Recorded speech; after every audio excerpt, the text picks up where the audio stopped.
Hello and welcome to Press TV Spotlight. I'm Marzieh Hashemi. Thanks so much for being with us. Zionist barbarity continues in the Gaza Strip and beyond. Leaders of the Israeli regime are not only allowed to make genocidal statements without repercussions, but the regime continues its genocide against Palestinians in Gaza in real time. The occupied West Bank is a war zone as the Zionist entity has increased its killings and overall terror. And the regime is continuing its assassinations of resistance leaders in both Syria and in Lebanon. And despite all of this, Israel has failed to achieve its objectives. U.S. and Israeli assessments show Hamas still has enough munitions to continue fighting Israeli forces, and the war in Gaza will likely last throughout this year. Now, this is a glimpse of a regime totally out of control and wreaking havoc in the region. Stay with us as we take a look at all of this on the Spotlight. I'd like to welcome my guests to the program. Brett Jonker is a historian and journalist out of Belgium. And Tony Gosselin, historian and investigative journalist out of Bristol. Thank you both for being with me. Well, let's start it off with you, Brett. After more than 3 months now since the Israeli regime started its genocide, the Palestinian resistance is still firing rockets. How is it possible, after regime forces have been on the ground in Gaza for almost 3 months, that they have not even been able to stop the rockets from the resistance being fired?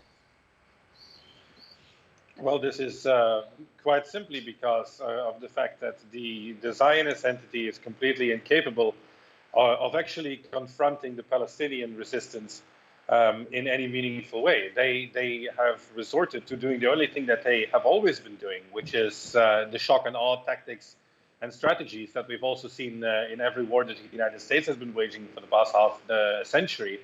The strategy of chaos, the strategy of mass murder, and the strategy of trying to demoralize people by sheer brutality. The problem, of course, from a Zionist perspective, is that this strategy is completely ineffective. They know, and we all know, of course, that the resistance in Gaza, whether that be from Hamas or the Palestinian Islamic Jihad or any of the other organizations, is largely conducted in highly secretive bases, including underground tunnel systems, comparable, if you want to compare it to a similar war that the Americans have fought, being the one in Vietnam.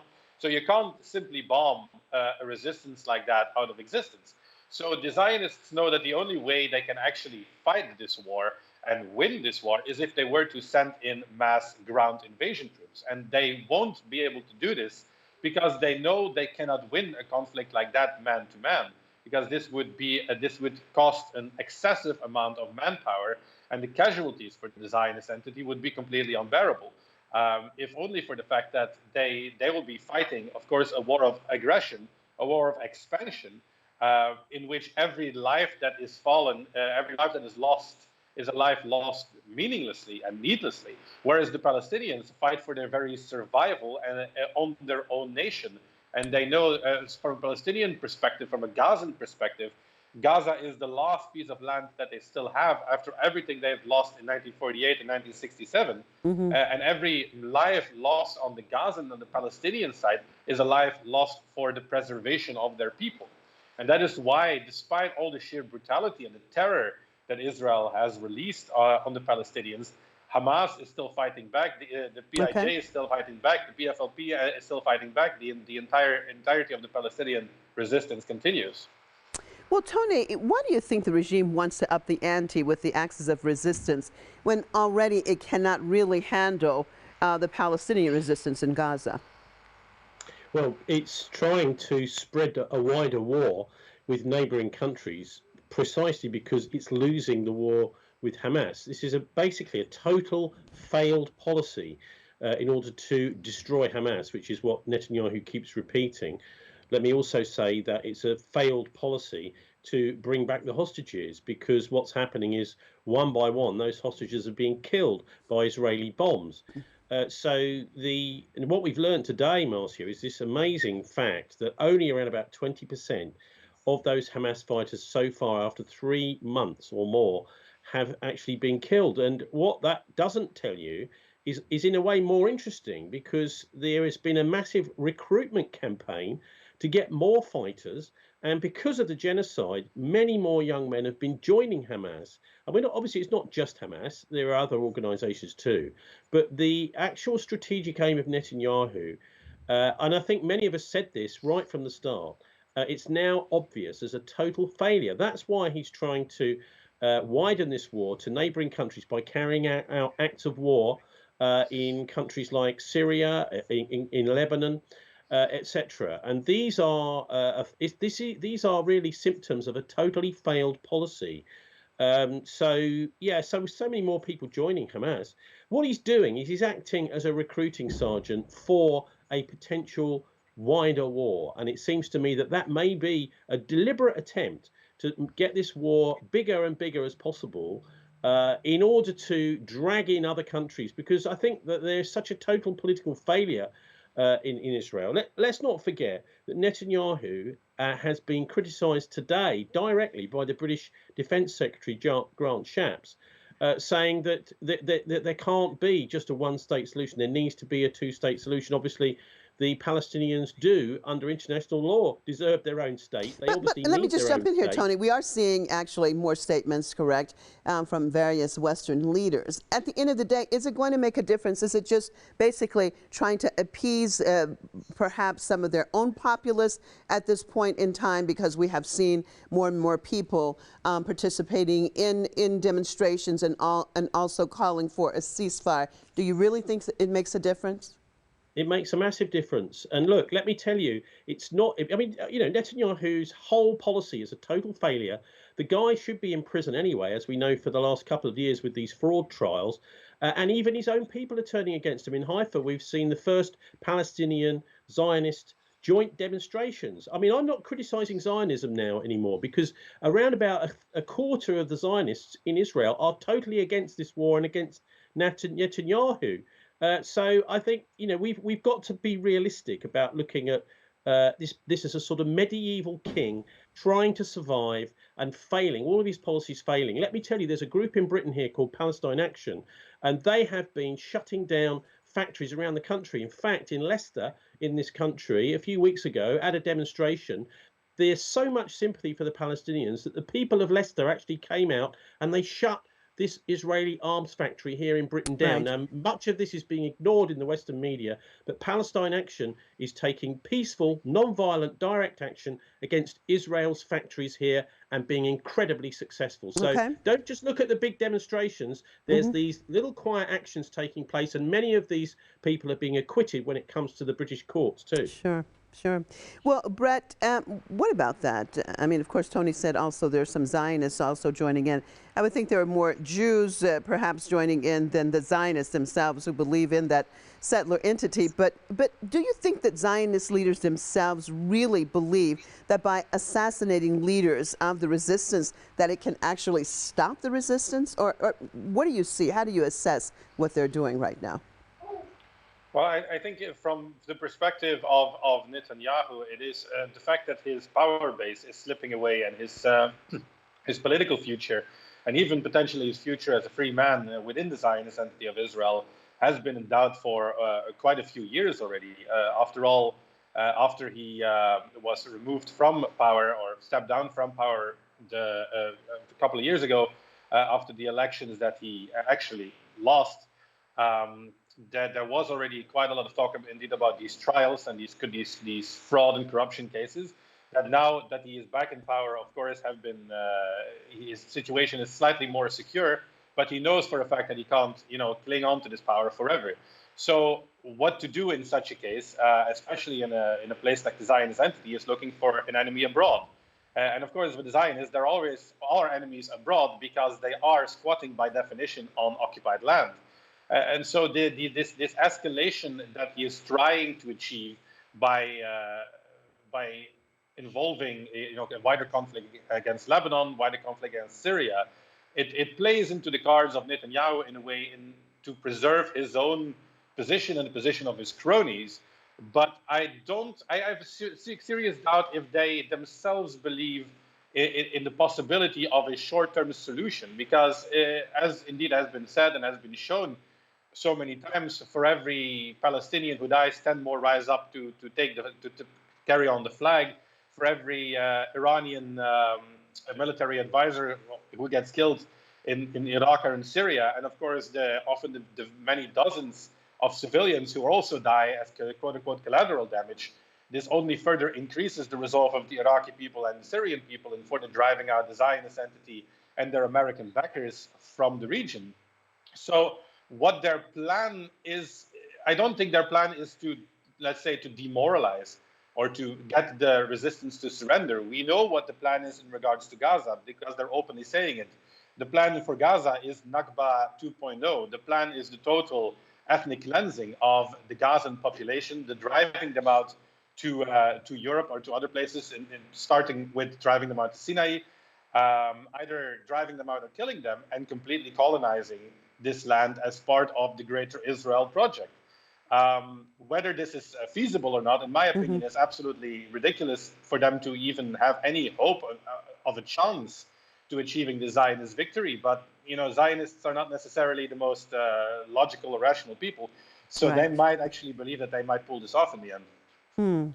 Well, Tony, do you think that time is running out for the regime as resistance closes in on the entity? I mean, we've seen Yemen and it's cutting off ships from coming or going to the regime. We see Iraqi resistance and hitting American occupation forces in both Iraq and in Syria. And of course, then there's Hezbollah emptying the northern border towns of the occupied areas due to their increased attacks. Your assessment of the regime being able to endure pressure in this way? Well, look, an ancient warrior once said, never upset your enemy or stop your enemy when they're making a mistake. And as I've said, the Israeli government, the Israeli Defense Forces are making several massive strategic errors in what they're doing. So I think, you know, obviously it will be wonderful to stop the killing in Gaza, but the Israelis, as they continue with these strategies, are bringing in all sorts of other states around the world against them. And if the entire world is together, I mean, in a way, what Netanyahu is trying to do is one of the sort of massacres like Genghis Khan did back many, many hundreds of years ago.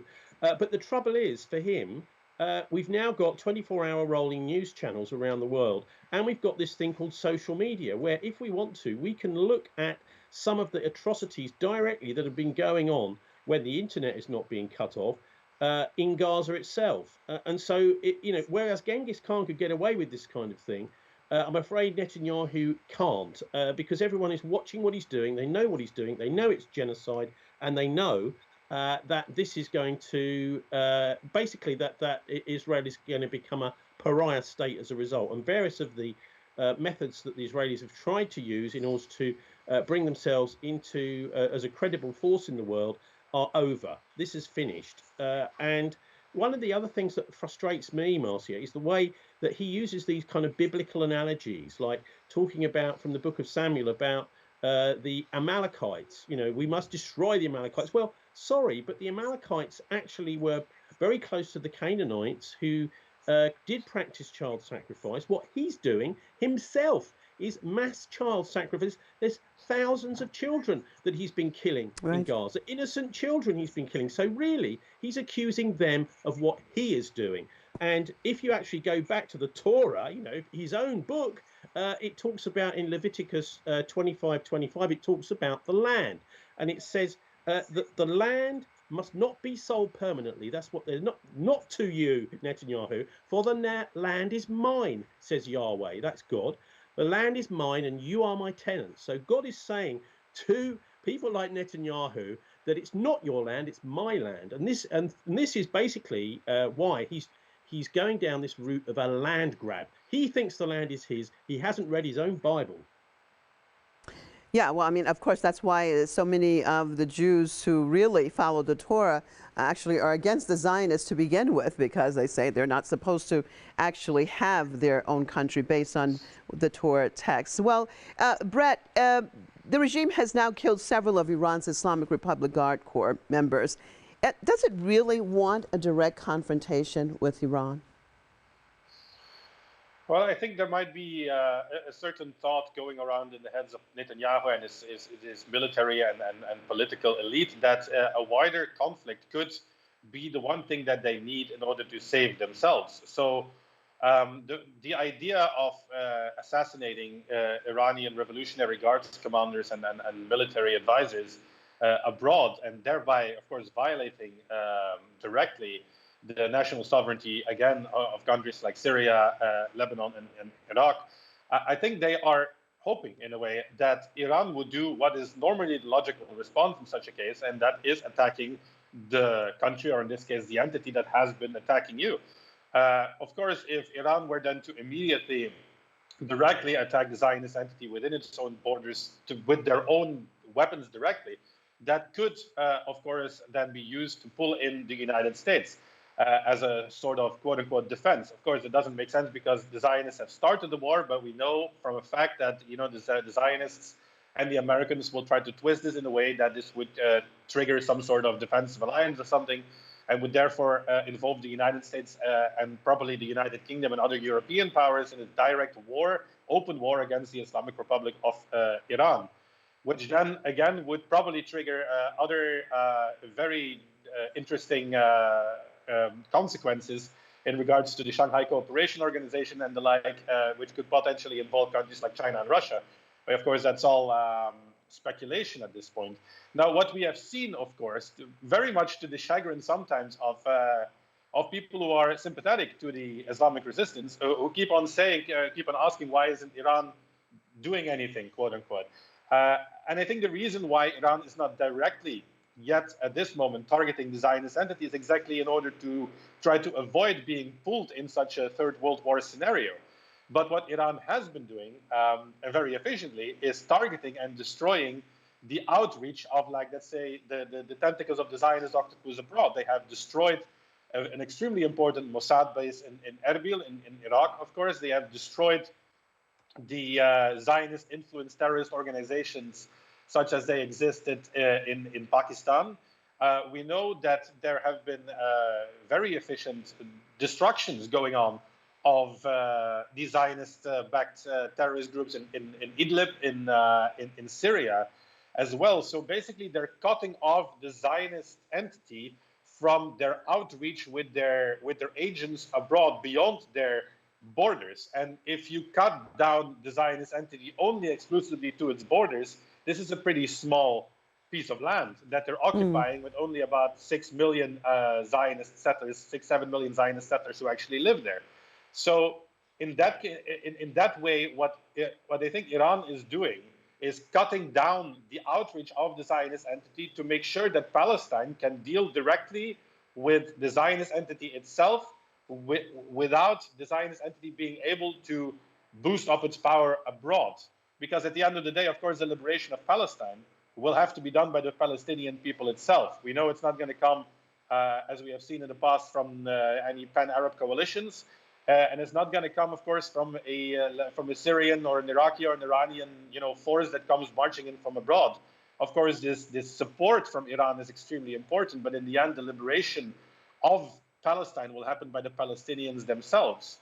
And right. I think it is, as aggravating as it may be to need to have patience, I think I understand and the reason why Iran does not let itself be roped into direct military confrontation with the IDF at this point.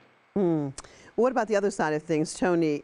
Do you think the United States wants an expansion of this war, or is there a difference of opinion right now between Washington and Tel Aviv? How do you see it? Well, look, I mean, the United States has got one of the weakest presidents in its history. The real people in charge of the United States are the deep state, that is very close to Wall Street and the arms industry. Now, of course, the arms industry love a war. I mean, most of us human beings that sit down in cafes and drink coffee and chat, we don't want a war, but these people make a tremendous amount of money out of it. And so there is always that pressure, I think, coming from the United States. And also the US, of course, is very expansionist.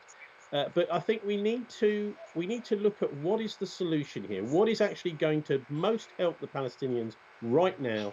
And I'm convinced that what the Houthis are doing by denying Israeli vessels coming into the Red Sea is an extremely good tactic. They haven't actually been killing anybody. What they've been doing, again, it's a form of non-violent direct action. They've been hitting the Israelis in the pocket, very useful and successful. And this group, Palestine Action here in the UK, they have a tactic which I don't know if you've been covering it. I'm absolutely inspired to see it. What they do in the middle of the night, they turn up at one of these Israeli arms factories based here in Britain, and they cover the thing in red paint from top to bottom. Right. They quite often break the windows at the very top and things like that to let water in when it rains. But the idea of covering these in blood has been an extremely effective tactic here. So that is sending a message not only to this individual Elbit company, but also to other British companies. For example, their landlords, they are getting hit with this red paint job. And I think this is one of the most effective ways to actually help the Palestinians directly, which is to force British companies that are helping in this genocide. And of course, we know people like David Cameron in our government need to be targeted too. What they're doing is they're forcing them to actually divest from these Israeli firms, to say, well, I'm sorry, we can't allow you to be our tenants anymore because it's causing us too much of a financial difficulty. So this non-violent direct action, Marcia, I think is going to turn. We're going to see the corner turn, partly due to that, whether it's the Houthis or Palestine Action here in the UK, and these massive marches. Another one of 500,000 people in London the other week. And what they're doing is they're having 1 week. Every Saturday there's a march here in all the major cities. Okay, Tony, I am so sorry. So sorry to interrupt you. An enormous difference. But we're out of time. Appreciate both of you being with me. Red Yonkers, historian and journalist out of Belgium. Tony Gosling, historian and investigative journalist out of the UK. Thank you. And thank you, viewers, for being with us on another Spotlight. I'm Marcia Hashemi. Hope to see you right here next time. Goodbye.